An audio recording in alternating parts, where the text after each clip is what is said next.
အားလုံးပဲမင်္ဂလာပါခင်ဗျာဒီကနေ့မှာတော့ဇာခရီနဲ့အေဒီရှိပရဲ့သားဗေဒိဆန်ဆရာယောဟန်ရဲ့အကြောင်းကိုတင်ဆက်ပေးသွားမှာပဲဖြစ်ပါတယ်ခင်ဗျာ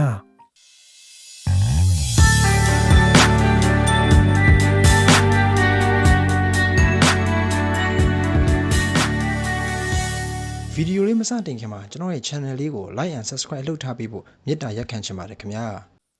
ဇာခရီနဲ့အေဒီရှိပရဲ့သားယောဟန်ဟာကြီးလာတဲ့အခါပရောဖက်ဖြစ်လာပါတယ်။ဘုရားသခင်ကမေရှိယပေါ်လာတော့မယ့်အကြောင်းယောဟန်ကိုပြောခိုင်းပါတယ်။ယောဟန်ကတရားစရဲနဲ့မြို့တွေမှာသွန်သင်ပေးမှစာယူဒာတော်အရက်မှာဟောပြောသွန်သင်ပါတယ်။လူတွေကယောဟန်စီကနေသင်ယူဖို့ယေရုရှလင်မြို့နဲ့ယူဒာပြည်အရဲရဲကနေလာကြပါတယ်။ဘုရားသခင်လိုတော်နဲ့တွေ့ဖို့မကောင်းတာတွေမလုပ်ဖို့သင်ပေးပြီးနောင်တရတဲ့သူတွေကိုယော်ဒန်မြစ်ထဲမှာယောဟန်ကနှစ်ချင်းပေးပါတယ်။ယောဟန်ကရိုးလေးပဲနေထိုင်ပါတယ်ကလအုပ်အမွှေးနဲ့ရက်တဲ့အဝတ်ကိုဝတ်တယ်ခါမှာတရေခပန်းကိုစီးပြီးကျိုင်းကောင်နဲ့တောမှာဖြစ်တဲ့တဘာဝပြားရည်ကိုပဲစားပါတယ်လူတွေကသူ့ကိုသိစိတ်ဝင်စားကြပါတယ်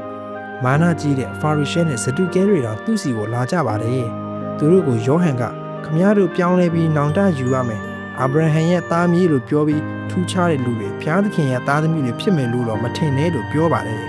လူအတော်များများယောဟန်စီကိုလာပြီးဘုရားသခင်ရဲ့အလိုတော်နဲ့တွေ့ဖို့ဘာလို့ရမလဲလို့မေးကြပါတယ်။ယောဟန်ကခမည်းမဝိယုံနှစ်ထည်ရှိရင်တစ်ထည်ကိုမရှိတဲ့သူကိုပေးလိုက်ပါလို့ပြောပါတယ်။စားစရာရှိတဲ့သူတွေကလည်းထူနီးတူပြုပါဆိုပြီးတော့ပြောပါတယ်။အဲ့ဒီလိုဘာကြောင့်ပြောတာလဲဆိုရင်ဘုရားသခင်ရဲ့အလိုတော်နဲ့တွေ့ချင်းလူတွေကိုချစ်ရမယ်ဆိုတာသဘောပေါက်စေခြင်းလိုပဲဖြစ်ပါတယ်။အခွန်ခံတွေကိုလည်းရိုးသားပါဘသူကမှမလိမ္မာနဲ့စစ်သားတွေကိုကြတော့လက်မစားနဲ့လက်မပြောနဲ့လို့ယောဟန်ကပြောပါတယ်။သူရှိကိုယေဘရဟိတ်နဲ့လေဝိလူတွေကယေရုရှလင်မြို့ကနေလာပြီးမင်းကဘသူလဲလူတိုင်းသိချင်နေကြတယ်လို့မေးတော့ယောဟန်ကပရောဖက်ဟေရှာယဟောခဲ့တယ်လို့ထာဝရဘုရားရဲ့လမ်းကြီးတော်ကိုဖြောင့်စီလောလို့တောထဲမှာကြွေးကြော်နေတဲ့သူရဲ့အတန်ဖြစ်တယ်လို့ပြောလိုက်ပါတယ်လူတွေကယောဟန်သင်ပေးတာကိုကြိုက်ကြပါတယ်တချို့ကသူ့ကိုမေရှိယများဖြစ်နေမလားလို့ထင်နေကြပါတယ်